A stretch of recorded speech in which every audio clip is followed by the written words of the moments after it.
Good morning, students.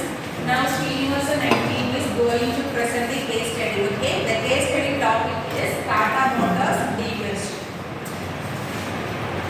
Good morning to all. Now we are going to talk about the demerger of Tata Motors. They split their stock into two entities, commercial vehicle and passenger vehicles, because of heavy taxation by America, and they face the share value.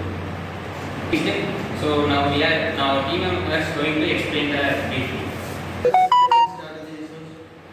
These domestic and commercial will saves the time and boost the employees work.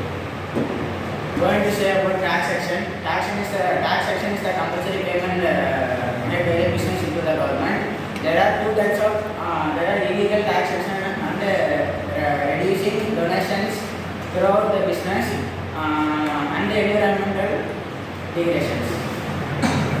I am going to talk about value maximization by separating commercial and passenger plus EVs vehicles into separate. They focus on their clarity, management, and individual valuation. It focuses on its own merits.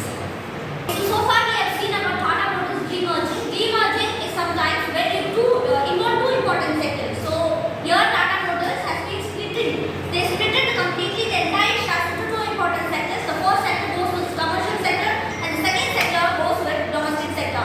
So ultimately when we start to talk about such a large company, so Tata Motors has been serving from an historical narrative into a very large and enormous huge building. So ultimately when what happens, they have to split the shares. So commercially what happens, Tata Motors, they have started to segregate. They start segregating the vehicles. All the commercial vehicles such as lorries and high-end varieties of vehicles will be dealing under the commercial sector. Coming to talking about domestic sector, we will be having the normal operational activities or vehicles that is very much essential for your day-to-day activities, like starting with cars and all. So this is one of the most important strategies that has been used by Tata Motors, especially for the concept of demerging, where what happens when you started to diversify your products, ultimately there will be three important advantages that have been focusing mainly. The first one is reducing the time. When consumers come, they want you to make a purchase, employees without any problems or without any chaos, they will be in a potential position enough to improve their sales. In this case, it will boost the productivity and people, they don't have to spend a lot of time in making the purchase. So this is one of the most important concept or aspect of involving demerging mainly in Tata Motors and companies. Secondly, as Narsram Prasad spoke about taxation. Taxation, as we all know, nobody can escape from taxation, but we can legally reduce it to some extent.